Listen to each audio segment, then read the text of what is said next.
સુરતની લાજપોર જેલમાં બંધ કેદીઓ આધ્યાત્મિક તરફ વળ્યા હોય તેમ લાજપોર જેલના કેદીઓએ 26,000થી વધુ પુસ્તકોનું વાંચન કર્યું છે, જેમાંથી 100થી વધુ ધાર્મિક, મોટિવેશનલ અને આધ્યાત્મિક પુસ્તકો કેદીઓએ વાંચ્યા છે।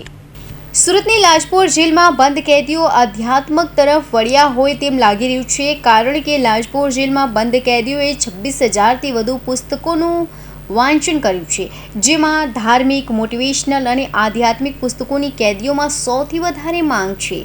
2 વર્ષ અગાઉ લાઇબ્રેરીમાંથી મહિને 800 પુસ્તક ઇસ્યુ થતા હતા, જે આજે 2200 થઈ ગયા છે। કેદીઓ પુસ્તક વાંચીને અન્ય કેદીને પુસ્તક વાંચવા માટે પ્રેરણા આપી રહ્યા છે। કયો કેદી કયું પુસ્તક વાંચે છે તેના રેકોર્ડ પણ બને છે। જેને વાંચતા નથી આવડતું તેમના માટે ઓડિયો લાઇબ્રેરી પણ છે। પુસ્તકો થકી કેદીઓને માનસ પરિવર્તન કરવાનો પ્રયાસ કરાઈ રહ્યો છે। ગુનેગારો સુધરીને સારું જીવન તરફ આવે તે માટેનો પ્રયાસ કરાઈ રહ્યો છે, જેમાં લાજપોર જેલમાં વર્ષ 2022માં 9600, 2023માં 24,000 અને 2024માં 26,000થી વધુ પુસ્તકોનું કેદીઓએ વાંચન કર્યું છે। લાજપોર જેલ ખાતે કેદી સુધારાત્મક પ્રવૃત્તિ બાબતે ઘણી બધી એક્ટિવિટીઝ ચાલી રહી છે। તેના જ એક ભાગરૂપે અત્રે લાઇબ્રેરી છે, તેમાં 18,000થી વધારે પુસ્તકો છે। જે બંદીવાનો નવા આવતા હોય વત્તા જૂના જે બંદીવાનો છે, એમને અમે સતત વિવિધ એક્ટિવિટીઝમાં પાર્ટિસિપેટ થવા માટે પ્રોત્સાહિત કરતા હોઈએ છીએ, જેમ કે યોગા, મેડિટેશન, સ્કૂલ, લાઇબ્રેરી આવી ઘણી બધી વ્યવસ્થાઓ છે। ભાગરૂપે લાઇબ્રેરીમાં બી વાંચન માટે અમે એમને પ્રોત્સાહિત કરીએ છીએ અને એમાં વાંચનનું પ્રમાણ વધે એ માટે અમે મહેનત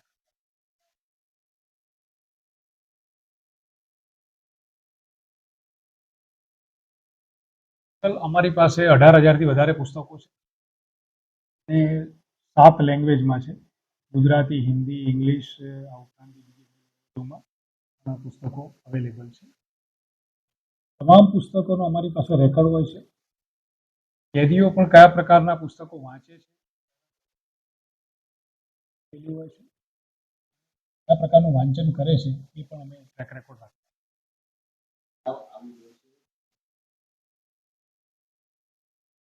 ચોક્કસ ઘણું બધું પરિવર્તન જોવા મળે છે। અહીંયા સૌથી મોટી વસ્તુ એમને સમય પસાર કરવાનો હોય છે, તો સકારાત્મક પ્રવૃત્તિમાં જો એ લોકો પાર્ટિસિપેટ થાય એવો અમારો પ્રયત્ન હોય છે અને એમને પ્રોત્સાહિત કર્યા છે અને એના કારણે તો સમય એમનો પસાર થાય છે। બીજી વસ્તુ, માનસિક રીતે પણ બદલાવ ઘણો જોવા મળે છે કે એક પોઝિટિવ વાતાવરણ ક્રિએટ થાય છે અને પોતાના માનસ પરિવર્તન કરવા માટે પણ અમને આ વસ્તુ ઘણી નીવડી છે અને એ લોકો પોતે પણ સ્વીકારે છે કે વાંચનના કારણે ઘણો બધો એમનામાં બદલાવ આવે છે।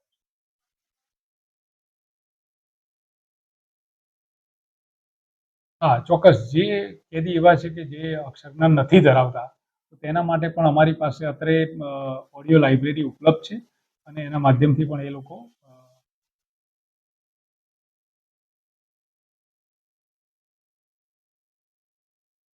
આખી વ્યવસ્થા એવી છે કે અમારી પાસે જે કેટલોગ હોય છે, કેટલોગ દરેકના ટર્ન વાઇઝ, યાર્ડ વાઇઝ અમે એમને મોકલી આપીએ છીએ અને એમાંથી એ લોકો જે પુસ્તકની માગણી કરે છે એ પ્રમાણે એમને પુસ્તક બેરેકમાં જેવી માગણી કરે બીજા જ દિવસે અમે થઈ જાય એવી વ્યવસ્થા ગોઠવવામાં આવી છે અને પુસ્તક વાંચી રહે છે પછી એ લોકો ત્યાં જમા કરાવી દે છે, એ રીતની વ્યવસ્થા।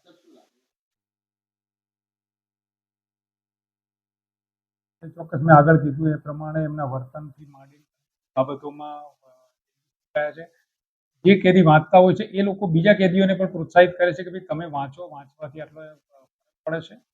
આ ઉપરાંત હું આપને ખાસ કહેવા માંગુ છું કે બુક્સમાં પણ ઘણી બધી વિવિધતાઓ જોવા મળે છે। જે વાંચનમાં એમાં ખાસ કરીને ધાર્મિક પુસ્તકો વધુ વંચાય છે।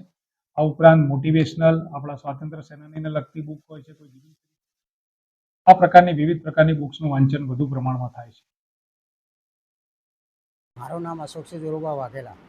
અશોકભાઈ ક્યાં છો અને શું સજા હતી અને અત્યારે કઈ રીતના તમે વાંચી કરી?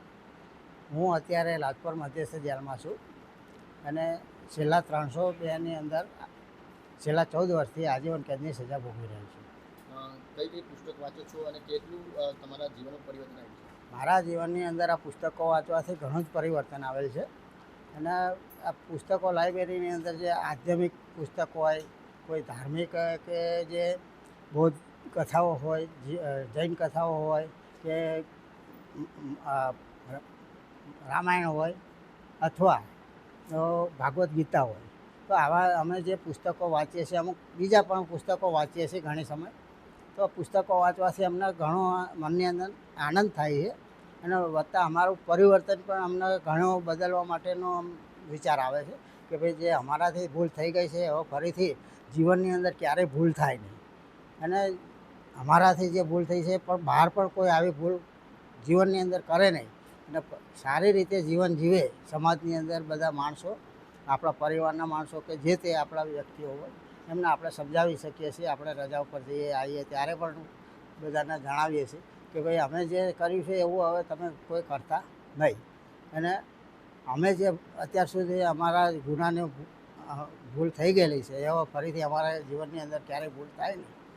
એ માટે અમારું પરિવર્તન ઘણું આવી ગયું છે. અમારા મનની અંદર ખોટા વિચારો આવતા નથી અને સારું કંઈક કરવું એવા મનની અંદર વિચારો આવે છે.